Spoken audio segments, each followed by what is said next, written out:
레위의 증손 고핫의 손자 이스할의 아들 고라와 르벤 자손 엘리압의 아들 다단과 아비람과 벨렛의 아들 온이 당을 짓고 이스라엘 자손 총회에서 택함을 받은 자 곧 회중 가운데에서 이름 있는 지휘관 250명과 함께 일어나서 모세를 거스르니라. 그들이 모여서 모세와 아론을 거슬러 그들에게 이르되 너희가 분수에 지나도다. 회중이 다 각각 거룩하고 여호와께서도 그들 중에 계시거늘 너희가 어찌하여 여호와의 총회 위에 스스로 높이느냐. 모세가 듣고 엎드렸다가 고라와 그의 모든 무리에게 말하여 이르되 아침에 여호와께서 자기에게 속한 자가 누구인지 거룩한 자가 누구인지 보이시고 그 사람을 자기에게 가까이 나오게 하시되 곧 그가 택하신 자를 자기에게 가까이 나오게 하시리니 이렇게 하라. 너 고라와 네 모든 무리는 향로를 가져다가 내일 여호와 앞에서 그 향로에 불을 담고 그 위에 향을 두라. 그때 여호와께서 택하신 자는 거룩하게 되리라. 레위 자손들아 너희가 너무 분수에 지나치느니라. 모세가 또 고라에게 이르되 너희 레위 자손들아 들으라. 이스라엘의 하나님이 이스라엘 회중에서 너희를 구별하여 자기에게 가까이 하게 하사 여호와의 성막에서 봉사하게 하시며 회중 앞에 서서 그들을 대신하여 섬기게 하심이 너희에게 작은 일이겠느냐. 하나님이 너와 너의 모든 형제 레위 자손으로 너와 함께 가까이 오게 하셨거늘 너희가 오히려 제사장의 직분을 구하느냐. 이를 위하여 너와 너희 무리가 다 모여서 여호와를 거스르는도다. 아론이 어떠한 사람이기에 너희가 그를 원망하느냐. 모세가 엘리압의 아들 다단과 아비람을 부르러 사람을 보냈더니 그들이 이르되 우리는 올라가지 않겠노라. 네가 우리를 적과 꿀이 흐르는 땅에서 이끌어내어 광야에서 죽이려 함이 어찌 작은 일이기에 오히려 스스로 우리 위에 왕이 되려 하느냐. 이뿐 아니라 네가 우리를 적과 꿀이 흐르는 땅으로 인도하여 들이지도 아니하고 밭도 포도원도 우리에게 기업으로 주지 아니하니 네가 이 사람들의 눈을 빼려느냐. 우리는 올라가지 아니하겠노라. 모세가 심히 노하여 여호와께 여짜오되 주는 그들의 헌물을 돌아보지 마옵소서. 나는 그들의 낙이 한 마리도 빼앗지 아니하였고 그들 중에 한 사람도 해하지 아니하였나이다 하고 이에 모세가 고라에게 이르되 너와 너의 온 무리는 아론과 함께 내일 여호와 앞으로 나아오되 너희는 제각기 향로를 들고 그 위에 향을 얹고 각 사람이 그 향로를 여호와 앞으로 가져오라. 향로는 모든 250개라. 너와 아론도 각각 향로를 가지고 올지니라. 아멘. 할렐루야. 네. 오늘 본문은 당연히 우리 거룩하신 하나님의 말씀입니다. 그리고 이 말씀 안에는 어떤 사건이 발생했습니다. 우선은 그 사건이 뭔지를 조금 자세히 알고 그 다음에 이 사건 안에서 우리가 봐야 할 것은 이 사건의 주인공 되시는 하나님과 거기에 많은 배역들이 있어요. 하나님은 그 배역들을 향해서 어떤 마음을 가지시는지, 또 그 배역들 한 사람 한 사람은 어떤 행위를 하는데 어떤 감정을 갖는데 왜 그러는지 이렇게 보시면서 거기 가운데 하나님을 빼고 여기 있는 인물 가운데 나는 누군가를 한번 생각해 보세요. 그렇게 되면 이게 지금 많이 힘드시잖아요. 덥고 마스크 쓰시고 해서. 근데 거기다가 이제 졸리기 시작하실 거예요. 그래서 수요일은 많이 용서해 드릴 테니까 졸리면 그냥 주무시면 됩니다. 근데 이 정신을 바짝 차려야 되는 게 일단은 어떤 스토리가 있어요. 그렇죠? 그 스토리가 뭔지를 제가 일단 최선을 다해 설명해 드리고 그 안에 나오는 내용이 오늘 주어진 시간 안에 성령님이 저에게 감동 주시는 대로 준비를 했어요. 여러 가지가 많은데 글쎄요. 이 중에서 어떤 거를 하나님이 전하게 하실지는 잘 모르겠네요. 우선 또 불평이 생겼어요. 아무튼 이 광야 생활을 하는 이스라엘 백성들은 제일 잘하는 게 뭐냐면 시간만 나면 불평하는 거예요. 시간만 나면 원망하는 거예요. 우리는, 저와 여러분은 절대 그렇지 않은데 하나님께 이분들은 늘 그래요. 그러면 오늘 불평이 뭐냐?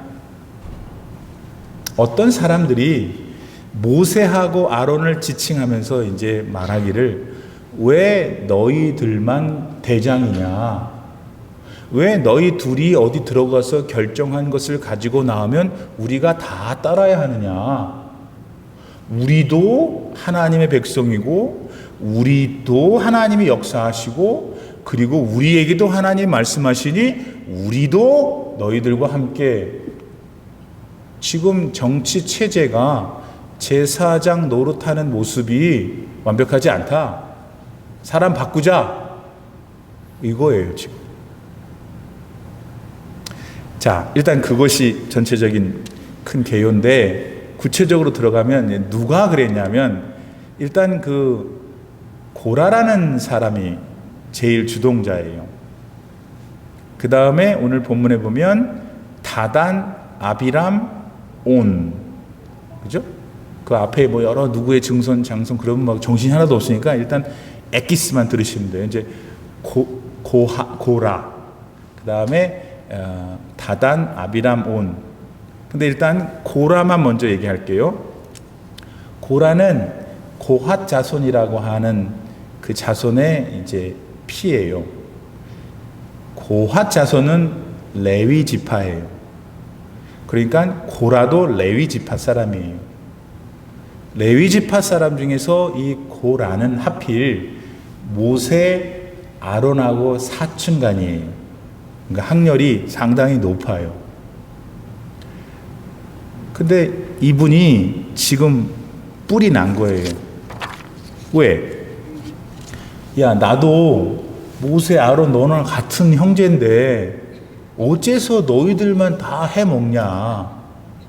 나도 끝발이 있어. 좀 상스러운 표현이지만 우리 교인들한테는 안 오는 걸 알지만 이 설교 듣는 다른 분들을 위해서 우리도 끝발이 있다 이거야. 나도. 그런 마음이었어요. 혈통이 자기는 성골이다 이거예요. 진골이다 이거예요.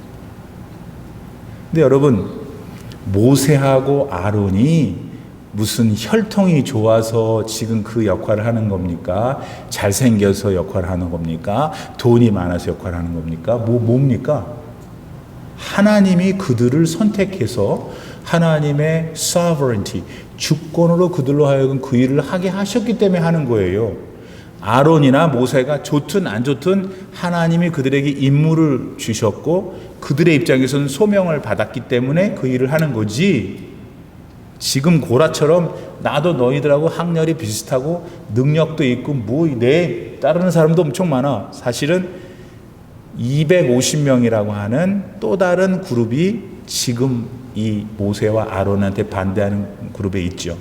고라, 또 세 사람, 그 다음에 250명의 이스라엘 백성 가운데 대장들. 그러니까 지금 구테타가 일어난 거예요. 근데 이제 고라만 일단 초점을 맞춰보면 고라의 심경은 그런 것이 아니었을까 우리가 추측을 해보는 것이죠. 다음 그룹이 다단, 아비람, 온이라는 사람인데 이 사람들 맨 앞에는 뭐라고 써 있냐면 르우벤의 자손이다 이렇게 되어 있어요. 그러니까 아까 고라는 고핫이라는 사람, 즉 레위 지파의 자손이고 이 나머지 세 사람은 지파가 달라요. 르우벤이라는 지파요. 그러면 여러분 질문, 이 세 사람 다단, 아비람, 온은 무엇 때문에 고라와 손을 잡고 모세와 아론에게 막 저항했을까요? 힌트, 르우벤에게 힌트가 있어요. 이 사람들의 조상은 르우벤이에요. 르우벤은 여러분 잘 알다시피 아버지 야곱이 있었잖아요. 야곱에게는 12명의 아들이 있었는데 그 중에 넘버원이에요. 장자였어요. 르우벤이 장자였다고요. 지금도 2020년에도 장자 그러면 의미가 있는데 이때만 고대 근동 이때만 해도 뭐 난리가 나죠. 그러니까 지금 다단, 아비람, 온은 내가 우리 이스라엘 모든 족속 원천 되시는 야곱 조상의 우리 또 아버님의 아버님이 장손이었다 이거야. 그런데 왜 우리가 부족해서 니들 지시를 받고 너희들만 하나님 함께 하느냐 이렇게 생각한 것이죠.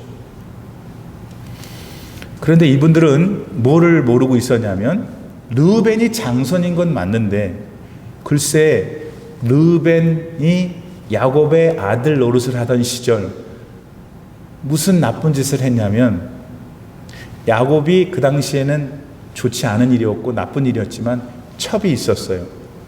첩 이름이 빌한데 야곱의 첩이에요. 그러니까 르우벤의 입장에서는 엄마잖아요. 서모긴 해도. 그런데 그냥 관계를 해버렸어요. 그러니까 야곱이 창세기의 49장인가요?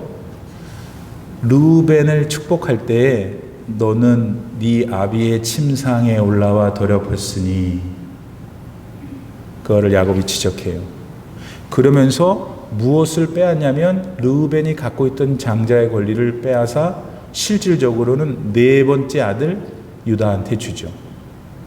그런 일이 있었어요.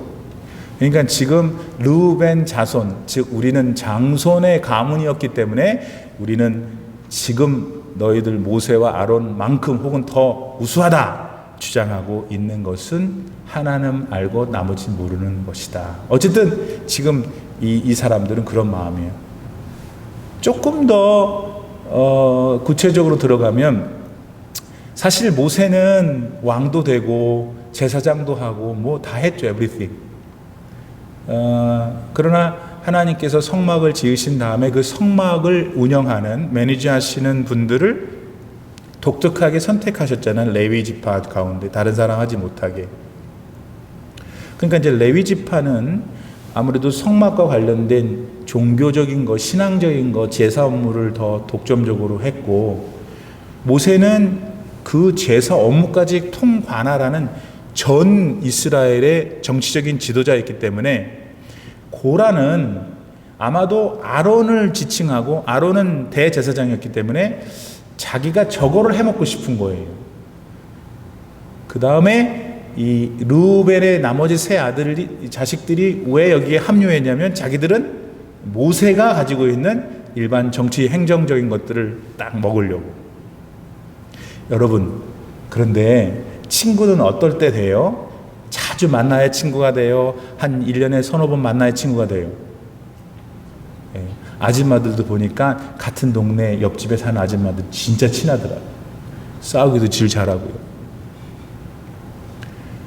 이 르우벤 지파에 속한 다단, 아비람, 온과 고라가 이스라엘 사람들이 시내산에서 진영을 나누잖아요. 동서남북으로. 그렇죠? 다 잊어버리셨죠? 괜찮아요. 지금 기억나시면 돼요. 동서남북으로 진영을 나누고 그 핵심 센터에는 하나님이 지으신 성막이 있었잖아요. 성막 주변, 바로 주변에는 레위 지파 사람들만 머무를 수가 있었고 그 성막 주변에 레위 지파가 사는 사람들 떨어져서 이제부터 그 이스라엘 나머지 지파가 진영을 이루었는데 이 성막의 사우스, 남쪽에 고라 지파가 있었어요. 르우벤 지파는 자기 진영에서 어디 있었을까요? 남쪽에 있었어요. 그러니까 동네 아줌마들이 만나서 하는 것처럼 이 르우벤 지파 사람들하고 고라하고 만나고 계속 모략을 한 거예요. 이렇게 한번 해가지고 해먹자고. 자, 그 다음에 오늘 성경에 보면은 그 사람들만 있는 게 아니라 모세하고 아론을 저항한 다른 무리들이 있어요. 이거는 인간이 또 많아요. 250명이나 돼요. 누구냐면 명성이 있는 지도자라고 성경이 기록되고 있어요. 영어 성경에 보니까 renown. 그러니까 그냥 빌빌한 사람이 아니에요. 그렇죠? 우리가 통상 200만 명 정도 할 때 그 중에서 이스라엘 전체 총회에서 지도자로 뽑힌 사람들이니까 상당히 저력이 있는 사람들일 거 아니겠어요? 그 중에서 250명이 이 반대의 물결에 같이 합류했는데 이들은 왜 그랬을까? 모세하고 아론이 정권을 잡은 다음에 자기들이 할 일이 없어진 거야. 하나님께서 모세한테 주로 말씀하시고, 모세는 또 당신이 들은 하나님의 말씀을 아론과 그 밖에 다른 이스라엘 백성들에게 전달하니까 왕년에 자기들이 모세와 아론, 즉 이스라엘 백성들이 시내산에서, 애굽에서 나와 시내산에서 실제 하나님의 백성이라 부름 받기 전에 자기들이 실력이 있었던 사람들이었거든요. 근데 이게 뭐 모세와 아론이 하다 보니까 자기는 아무것도 할 일이 없는 거예요. 그러니까 뿔딱지가 났겠죠. 그러니까 250명이 르우벤 지파 이 사람들하고 고라랑 붙어 먹은 것이에요. 자, 이것이 일단은 정통한 해석이에요. 근데 저는 뭐 기타 뭐 여러 가지 많아요. 오늘 할 얘기가 많은데, 저는 오늘 제가 공부를 준비하면서 한 가지 어떤 좋은 책을 보고, 이게 내 마음에 성령의 감동 주시는 거 아닌가. 나머지 여기 뭐 중요한 요점들을 일단 다음에 좀 더 하고요. 그거 못하면 할 수 없고. 이런 질문으로 오늘 본문에 대해서 여러분에게 나누고 싶어요. 하나님은 지금 이 상황에 있는 이스라엘 백성들, 혹은 구체적으로 반기를 들고 있는 사람들, 그 반기를 든 사람들을 바라보고 있는 나머지 이스라엘 백성들에 대해서 무엇을 말씀하고 싶은 걸까? 모세와 아론에게 반기를 든 그 사람들은 아까 지금까지 말씀드렸던 그런 이유 때문에, 베이직 이유 때문에 이렇게 했는데 그게 다일까? 뭔 일이 일어나고 있는 걸까? 그리고 여기서 일어나고 있는 일들은 오늘 2020년 올림피아나 장로교에 앉아있는 나한테는 무엇을 말하는 걸까? 뭐 이런 거 좀 어렵긴 하지만 그렇게 이야기처럼 한번 해볼까요? 뭔 일이 일어난 건가요, 지금? 지금 이 일이 일어난 때는 하나님께서 옛날 약 한 38, 9년 전에 가데스 바네아라는 곳에서 정탐꾼을 보낸 그곳 말이에요. 거기서 정탐꾼이 다니고 와서는 12명 보냈는데 10명이 아주 그냥 나 죽겠다고, 우린 가면은 메뚜기 같아서 다 죽을 거니까 왜 우리 여기 끌고 와서, 그렇게 불평했던 곳 가데스 바네아에서 하나님이 그만 마음을 정하셨어요. 얘들을 데리고는 안 되겠구나 해서 그때 불평하던 가데스 바네아의 이스라엘 백성 가운데 1세대들, 홍해를 건너온 1세대들, 그분들은 너네는 다 가나안에 못 들어가. 너네 후손 2세대만 들어갈 거야.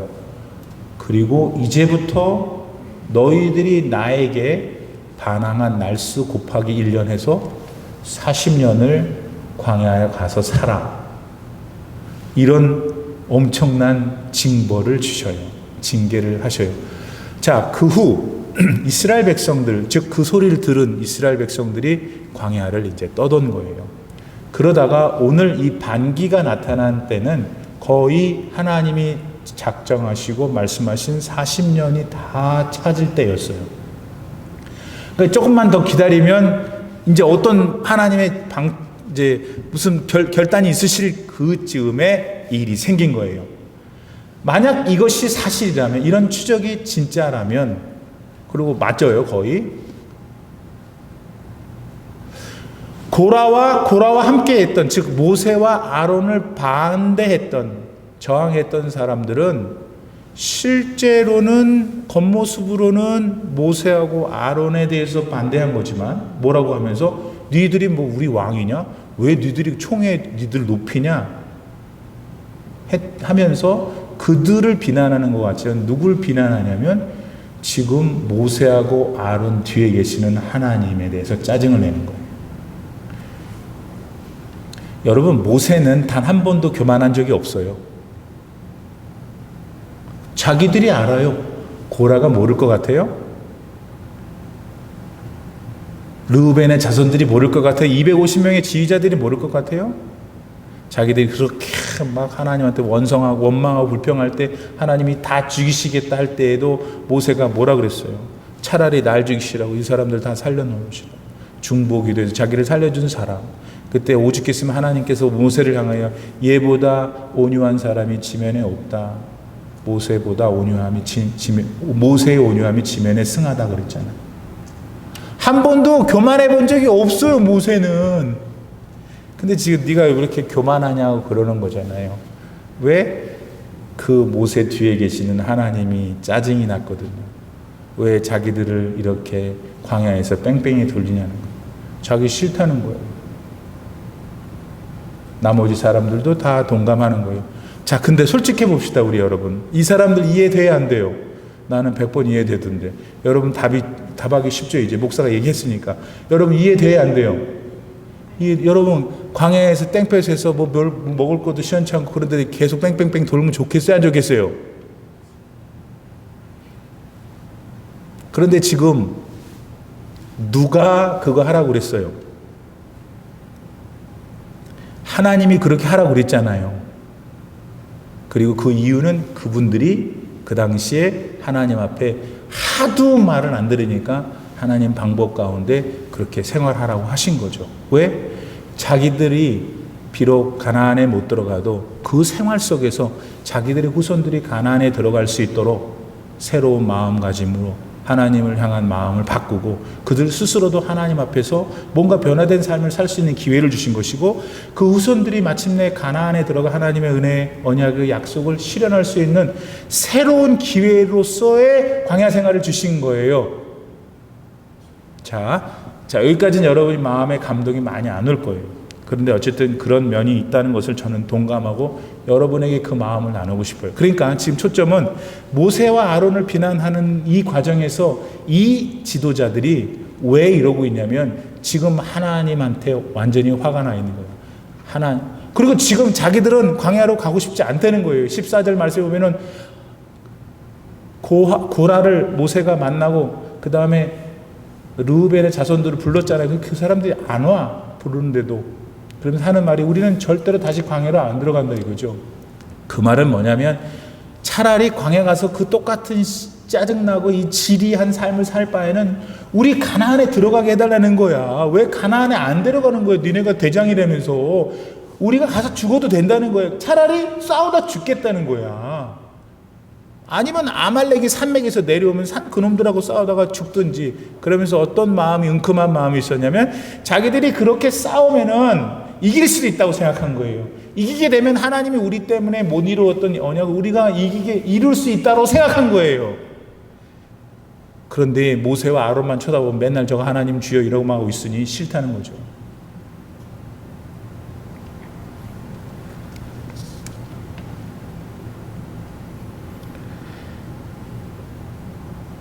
모세와 아론에 대해서 반기를 든 고라와 나머지 르우벤 세 아들과 250명의 지도자들은 자기가 하는 짓을 알고 있었어요? 몰랐어요?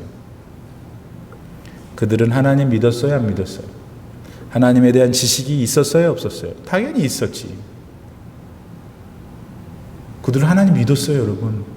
어떻게 안 믿어요? 자기 앞에서 일어난 일 다 봤는데.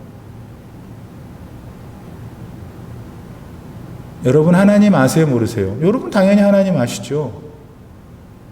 그렇게 많은 은혜를 받았는데, 그렇게 많은 성경 공부를 했는데, 그렇게 많은 설교를 들었는데. 그러면 고라와 나머지 세 아들과 250명의 지도자들이 하나님을 알고 있었지만 하나님에 대해서 거부할 수 있었던 것처럼 저와 오늘 여러분도 그렇게 할 수 있겠네요? 아니죠. 우리는 저는 그렇게 할 수 있어요. 근데 여러분은 아닐 거예요. 여러분 믿음이 너무 출중하니까. 하나님, 나는 절대 광야 생활하고 싶지 않아요. 차라리 날 죽이세요. 할 수 있을지도 모르겠어요. 여러분 내가 잘 모르는 거. 나는 그렇게 해요. 베드로가 아무튼 독특한 인간이에요. 어떨 때는 멋져 보이고 어쩔 때는 어떻게 늘 불안하고 뭐가 터질지 모르니까. 아무튼 상당히 드라마틱한 분이었어요. 그러던 그가 예수님이 목요일 날 밤 내일 십자가 지시는데 겟세마네 기도원에 기도하러 가셨잖아요. 그때 이제 가룟 유다의 계획에 따라 대제사장의 군인들이 예수님 잡으러 오죠. 몽치를 들고. 그때 그 다가오는 사람을 막아선 사람이 누구예요? 12제자 중에 누구겠어요? 베드로죠, 베드로. 그런 면에서 멋있는 남자예요.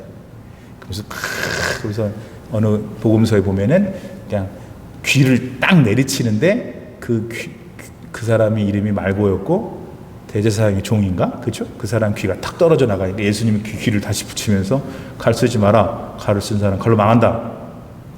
그러한 인물이었어요. 그리고 예수님한테 뭐라 그러냐면 나는 절대로 예수님을 떠나지 않는다. 차라리 날 죽여라 지금. 그러면서 여러분 잘 보세요. 그 당시에 그 순간에 자기가 그러한 하나님에 대한 충성심을 보였잖아요. 아직 대제사장이 부리는 사람도 있었겠고 로마에 또 끈앞풀들도 왔을 거 아니에요. 그러니까 웬만한 장정들은 다 지금 잔뜩 있는 거예요. 군인들이 이렇게. 예수님이 여기 계시고 11 제자가 있고 자기도 있고 그때 제일 앞에 예수님 잡겠다는 사람의 귀를 잘랐으니까 How courageous he was. 얼마나 용기가 있어요. 진짜 그 말을 믿을만 하잖아요. 내가 예수님 절대로 떠나지 않겠다. 그리고 예수님이 야, 너 날 3번이나 부인할 것 같은데. 그러니까 그 얘기를 들으니까 모세래 베드로가 얼마나 또 그렇겠어요. 근데 어떻게 됐어요 실제로? 그 사건이 있은 지 얼마 안 돼. 예수님께서 잡히셔서 대제사장의 뜰에 이제 홀로 계시는 거죠. 그때 베드로가 졸졸졸 쫓아갔어요. 그죠? 좀 전에 아까 그런 용맹을 보였던 그분이 말입니다. 그리고는 갔어요. 가서 이러고 있는데 예수님의 꼴도 처량하고 주변에는 아무도 없고 너무 추운지 불 쬐고 있는데 그 대제사장 집에 조그만 어린아이가 베드로를 보면서 너도 저 사람하고 같이 다녔잖아. 거기서부터 시작돼서 3번을 예수님을 모른다고 부인한 사건은 너무나 잘 아는 거예요. 그런데 여러분 그 3번 말한 다음에 베드로의 행동이 뭐예요? 나와서 심히 통곡했어요. 목사님 지금 뭐 얘기하시려는 거예요? 여러분 잘 보세요. 베드로가 예수님을 몰랐어요? 알았어요? 아니 불과 몇 시간 전에 수십 시간 전에 그랬던 베드로 아닙니까? 아니 그리고 이전에 3년 동안 엄청난 삶을 살았던 사람인데 어떻게 예수님 몰라요? 예수님을 안 믿었어요? 어떻게 안 믿어요? 그런데 어떤 여자아이가 얘기하는 그 질문에 나는 모른다고 3번이나 부인을 했단 말이죠. 이거 정상 아니잖아요, 멘탈이? 좀 급하지만 여러분은 절대로 그렇게 안 하실 거잖아요. 나는 여러분을 믿어요. 근데 나는 그렇게 해요. 그렇게 할 수 있을 것 같아요, 베드로처럼.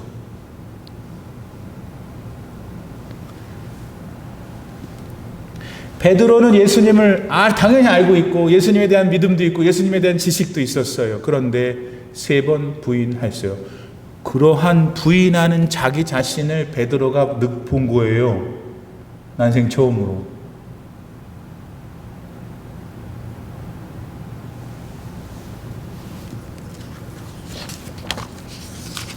베드로는 그 순간에 뭘 했냐면 장렬한 죽음을 택한 대신 치사한 연명을 택했어요. 아까 뭉치를 들고 온 대제사장의 무리가 있을 때는 장렬한 죽음을 취할 것 같았어. 왜냐하면 11명의 다른 제자들도 있었고 거기에 예수님이 여전히 지금까지 자기가 보아왔던 오병이어를 기적을 일으키고 죽은 자를 살리는 예수님이 거기 계셨기 때문에 용기 백배했던 거예요. 그래서 내리쳤죠. 근데 예수님이 지금 대제사장 뜰에 홀로 아주 쓸쓸하고 나약하고 어떻게 하면 좋나 그런 모습으로 추하게 있고 지금 나머지 제자들은 다 도망가고 자기 혼자 남으니까 모른다고 그런 거예요. 그런데 예수님에 대하여 자신이 그러한 행동까지도 할 수 있다는 자기 자신을 보면서 베드로는 놀라 자빠졌어요. 그리고 그가 참 인간이었기 때문에 그 안에서 느낀 게 뭐냐면 자기가 너무나 싫은 거예요. 그리고 그는 무너져 내렸죠. 그러고 있는 때에 예수님이 부활하신 다음 사흘 후에 베드로에게 오셔서 그날 밤 있었던 눌림, 자기가 진짜 죽고 싶을 만큼 창피하고 내가 도대체 어떻게 인간이라는 게 이럴 수 있는가라고 처절하게 고통당하고 있는 그의 마음을 3번 물어보시죠. 너 나 사랑하니? 내 양을 치거라.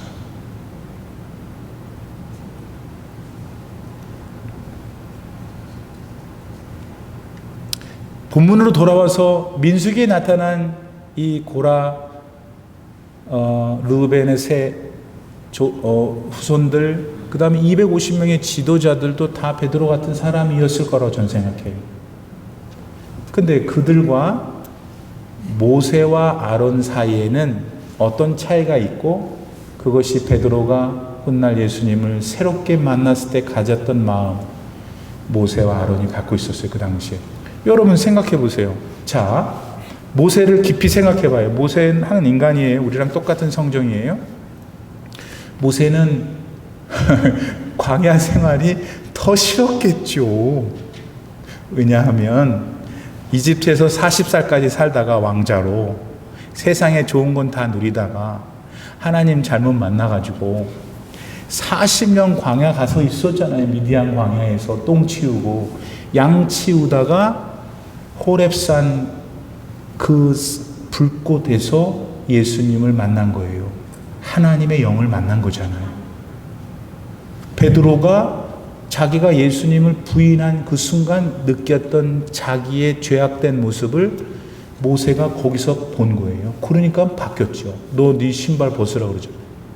거기는 거룩한 곳이다. 아론에게도 그런 시기가 있었겠죠. 그러니까 80세가 다 돼서 이스라엘 백성들을 이집트에서 끌어내가지고 홍해를 건너고 여기까지 오는 동안에 하나님이 또 말씀하시기를 너는 얘네들이 이끌고 너도 못 들어가고 다시 광야로 리턴해서 40년 또 지내. 고라 자손도 화가 나고 나머지 그 르벤의 자손도 화가 나고 250명의 사람들도 머리가 아프고 그랬겠지만 제일 힘든 거는 모세예요. 또 하나, 나는 고라와 나머지 사람들이 너 그 자리에 내려오고 우리가 그거 할 수 있다고 하면 나는 모세가 하고 싶은 너네 가라 그랬을 것 같아. 여러분 왜 그런 줄 아세요? 하나님이 세우시는 지도자는 그 지도자를 바라보는 사람들은 그 껍데기만 봐요. 많은 사람들 앞에 서 있고 많은 사람들한테 뭔가를 디렉션을 주는 것 같고, 근데 진짜 그 사람이 진짜 하나님이 선택한 참 종이면 그 속은요 얼마나 문드러지는지 아시는지요? 그만하고 싶어요. 모세도 그런 말 한 적 있잖아요. 하나님의 일을 하나님이 주시는 은혜와 그분을 만난 진짜 그 기쁨을 알기 때문에 아는 거지, 공부가 좋아서 하는 사람이 어디 있어요. 하나님 나라에 들어가기 위해서 내 안에 있는 죄성과 싸우고 있는 하나님의 백성들을 도와주는 일이 얼마나 힘들겠어요. 그런데도 하나님의 은혜와 사랑을 바라보고 그분이 주시는 늘 순간순간마다의 은혜의 촉촉함을 소망하면서 살아가는 게 신앙인이거든요. 근데 고라와 나머지 그 일행들은 하나님 알았지만 하나님 만나지 못한 거예요. 오늘 여러분 가운데 하나님 만났어요, 다들. 나는 그렇게 믿고 싶어요. 하나님 만났는데도 우리 광야가 싫다고 그래요. 모세, 아론 너 내려와 내가 하고 싶어 하고 그런다니까요. 베드로 같은 상황이 되면 과연 우리 중에서 누가 나는 그렇게 안 할 수 있다고 말하냐고요. 근데 그거를 묻는 게 아니라 그렇게 했던 그 사람들은 왜 그랬냐는 거예요. 뭘 왜 그래요? 원래 사람은 그래요.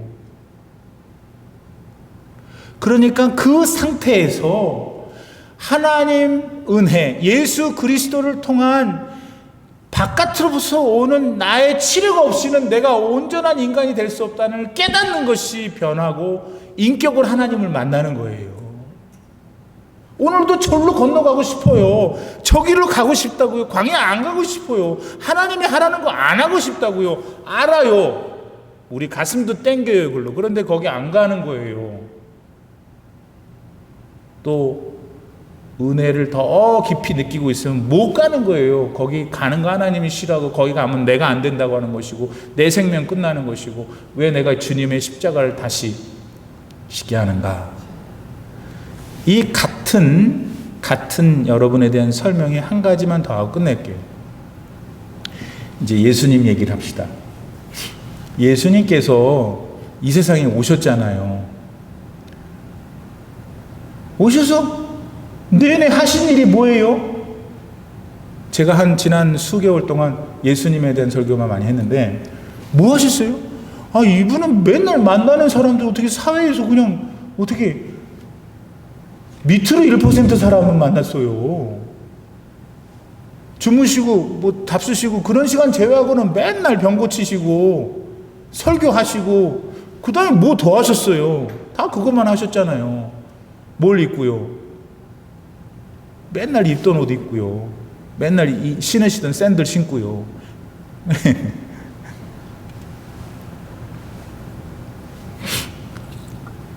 근데 세례 요한이 그 소식을 들은 거예요.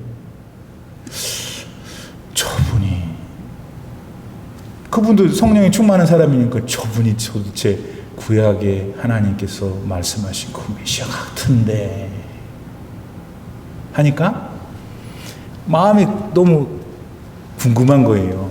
그래서 세례 요한이 자기 제자들을 보내잖아요. 예수님한테.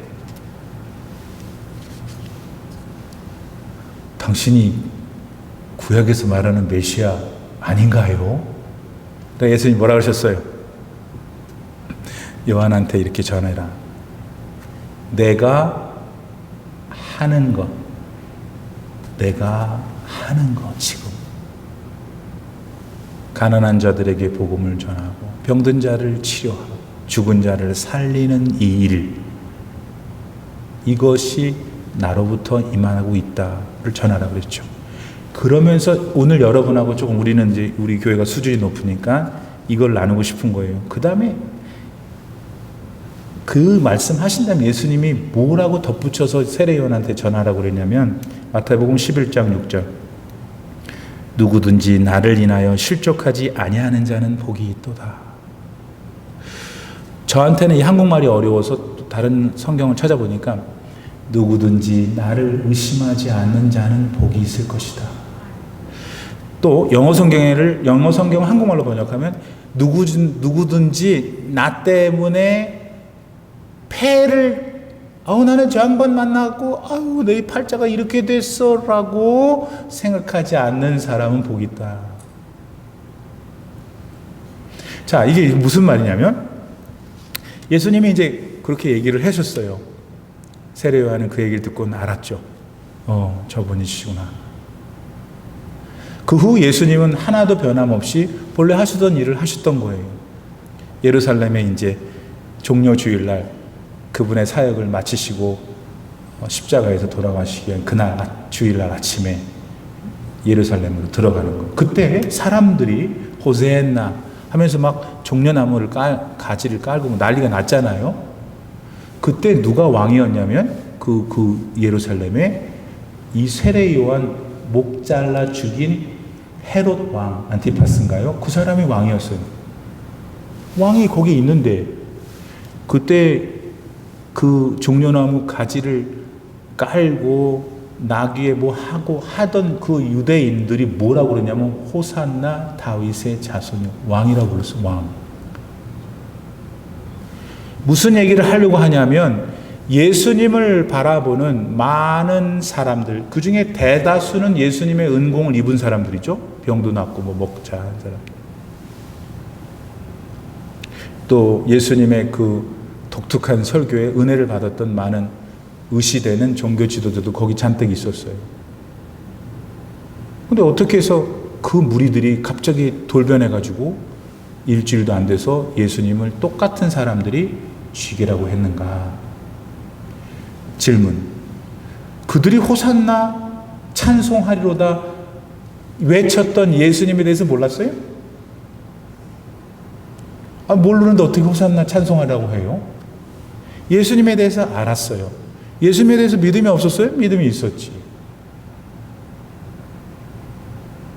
고라 자손과 르우벤의 세 자손과 250명의 지도자들은 하나님 몰랐어요? 알았지. 안 믿었어요? 믿었지. 베드로가 예수님 몰랐어요? 믿었지. 예수님을 따라다니고 호산나라고 불렀던 그 당시의 유대인들이 예수님 몰랐어요? 알았지. 믿었어요? 당연히 믿었죠. 근데 왜 바뀌었어요? 왜 베드로는 3번 부인했어요? 왜 고라 자손들은 지금 하나님의 준엄하신 명령에 순종하지 않으려고 해요? 질문. 저와 여러분은 오늘 예수님 믿어요? 아세요? 당연히 아시죠. 당연히 믿죠. 근데 왜 그러세요? 오늘 이 본문에서 제가 초점을 맞추고 싶은 것은 여러분,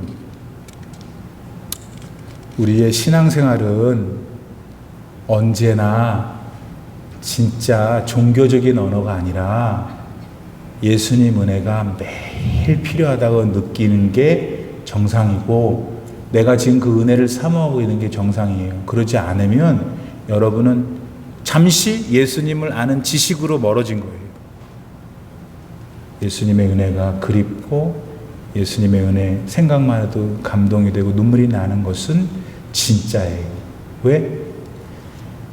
살아보니까, 믿음 생활 해보니까 내가 매일 베드로 같다는 걸 알기 때문에, 내가 매일 사도 바울 같다는 걸 알기 때문에, 고라 자손이 바로 나구나. 하나님의 전적인 주권, 내 모든 것이 그분에게 달려 있음을 언젠가부터 내가 조금씩 멀어지더니 돈도 있고 지식도 있고 사람들의 칭송도 있고 참 집에 가면 대저택도 있고 하니까 은혜를 잊어버린 거예요. 반대로 경제적으로 너무 힘들고 내 팔자가 왜 이러나 너무 삶이 지겹고 힘드니까 하나님을 또 원망하고 비평하는 거예요. 미안합니다. 왜 우리가 가난하게 사는지, 왜 저 사람 부자라고 사는지 그건 하나님만 아셔요. 사무엘상 2장에 보면 하나님은 부하기도 하시고 하나님은 가난하기도 하시고 하나님은 높이기도 하시고 하나님 낮추기도 하시는 이것을 진짜 믿는 거. 그 모든 주권이 하나님께 있다는 걸 진짜 믿는 거. 그 믿음은 어디서 나오냐면 내가 진짜 죄인이라는 걸 알아야 돼요. 그 위에 내 지식, 내 잘생긴, 내 돈 필요하죠. 근데 하나님은 그 안에 있는 우리 삶 존재의 전부를 원하셔요. 그것이 지금 모세와 모세의 반기를 든 사람들의 차이예요. 다시 모세라고 자기에게 반기를 드는 사람들의 고통을 몰랐겠냔 말이에요. 설명드렸잖아요. 모세가 더 심했어요. 그럼 왜 모세는 불평하지 않았을까요? 알았거든. 자기라고 하는 존재 자체가 자기 것이 아니라는 거. 하나님의 것이라는 거. 하나님의 붙들림 바다에 사는 것이 인간이 가장 온전하게 살 수 있는 길이라는 걸 그는 통달했어요. 불평도 있었고 원망스러운 상황이 있었지만 그럼에도 불구하고 그것을 하나님 안에서 그분의 은혜를 받아 처리해 갔거든요. 나머지 사람들은 배웠어요, 들었어요, 알았어요, 믿는다고 하지만 여전히 그 안에 내가 할 수 있다고 생각한 거예요. 하나님은 조금 더 나중에 오세요 한 거예요. 오늘 우리가 그런 것이 있지 않는가 돌아봐야 해요. 사랑하는 여러분, 그러지 않고는 우리는 종교 생활을 하게 돼요. 하나님이 안 계신 교회 생활을 하게 되는 거예요. 여러분, 그것이 세상에서 제일 불쌍해요. 왜? 도박장도 못 가잖아. 하나님 아는 지식 때문에. 남들은 가서 눌렀다가 하루 종일 눌러. 얼마나 좋아요. 왼손 빨고 여기 내리고 얼마나 운동도 잘해요. 돈이 많이 생겼으니까 골프도 그냥 돈 내기 하면서 하면 되는 거고, 그냥 스파우스가 뭐 있어 또 다른 사람 만나면 뭔 상관이 있어요? 얼마나 좋아요. 돈이 없어서 못하지 하는 것이 다 세상 사람들 생각이에요. 그러한 삶은 여러분 기가 막히게 달콤합니다. 예? 왜 우리는 그런 걸 못해요? 왜 우리는 다 있잖아요, 여러분 마음속에. 어떻게 하실 거예요, 앞으로 그 마음을? 그럼 또 짓눌리는 거지. 방법이 없으니까 속이고, 여기서는 거룩한 척하고 저기서는 숨어서 하고. 이게 뭐예요? 그러니까 제일 불쌍한 거예요, 그게. 우리는 그런 분이 없지만 그런 분이 있을 수 있다는 거예요. 어디서 찾아야 돼요? 다시 제일 중요하고 제일 원천이고, 그러나 우리가 때로는 망각하고 있는 것. 여러분은 여러분 것이 아니에요. 여러분은 하나님이 여러분을 만드셨고, 하나님이 여러분을 콕 찍어서 사랑한다고 그러시고, 하나님이 지금도 여러분이 마음에 들든 안 들든 여러분의 지금 인생을 책임지고 계셔요. 그 모양을 가지고 계시는 거예요. 그 하나님을 진짜로 믿어보세요. 그러면 오늘 내 모습에 대하여 답이 생기는 거예요. 베드로는 그날 그런 깊은 자기 자신에 대해서 너무 싫은 것, 그러다가 주님의 은혜로 자신을 용서받은 걸 알고 난 다음 성령 받고 바야흐로 십자가에 거꾸로 죽기까지 하나님 주님 갔다 갔잖아요. 베드로 전후서를 읽어보세요. 그분의 책은 학적이지 않지만 목회자의 마음이 거기 다 들어있잖아요. 사랑하는 여러분, 우리는 그 예수님을 믿는 거예요. 여러분, 그 하나님을 믿고 있는 거예요. 오늘은 여러분은 그 하나님에서 어느 정도 멀어져 있으십니까? 하나님과 같이 계세요? 할렐루야. 조금 멀어졌어요? 빨리 하나님께로 가셔야 돼요. 그래야 고라 자손이 불평했던 구조, 상황. 그래서 결국은 하나님은 그런저런 일이 있었지만 하나님은 그것들을 상관하지 않으시고 그분의 경륜을 이루셔서 가나안에 입성시키죠. 이거 지금 분위기상 말하고 싶지 않지만 그런 반기를 들었던, 즉 그 믿음의 지식과 하나님을 아는 믿음이 있었다고 고백한 사람은 하나님이 다 죽이셨어요. 여러분 명심하셔야 돼요. 교회 안에 계신다고 해서 항상 우리 목사님 맨날 저렇게 하니까 교인들이 수요예배 안 오지. 근데 여러분 거짓말 할 수 없잖아요. 얼마든지 할 수 있어요, 여러분. 그런데 다음 주에 나오는 게 무슨 의미가 있어요? 오늘 하나님의 마음을 알아야죠. 다 거짓말이에요, 여러분. 근데 불편하고 힘들고 광야 같은 자꾸 소리를 들어도 광야 안에서 한 번도 이스라엘 백성들의 발을 부르트게 하지 않으신 이 놀라운 하나님의 사랑을 보라고요, 여러분. 여러분의 지금 크고 작은 인생, 경중이 다른 인생 있지요. 그런데 여러분 제일 행복한 사람은 누구냐면, 그럼에도 불구하고 내 인생 나와 함께 하신 하나님을 붙들고 있는 그 양반이 제일 행복한 사람이에요. 오늘 여러분 전부 그런 분 되길 바랍니다. 할렐루야. 기도합시다. 지금은 우리 구주 예수 그리스도의 무한하신 은혜와 우리 아버지 하나님의 놀라우신 사랑과 성령의 감동, 감화 충만하게 교통하심이 오늘 민수기서의 말씀을 통해서 이 사건 속에 나타난 인물들 속에서 그 사람들을 바라보는 게 아니고 나를 바라보러 가신 하나님의 음성을 듣고, 하나님, 그래요, 저에게는 너무 많은 것들이 지금 쌓여 있어요. 하나님을 향한 온전한 믿음을 회복하게 하옵소서. 하나님 없으면 살 수 없는 것, 하나님의 은혜가 아니었으면 지금까지 살 수 없었던 것, 그러므로 앞으로 나의 삶도 하나님께만 달려있음을 진짜 믿고 그 믿음대로 행동할 수 있는 내가 되게 해달라고 기도하시는 모든 성도님들 머리 위에 이제로부터 영원토록 함께 계시기를 간절히 축원하옵나이다. 아멘.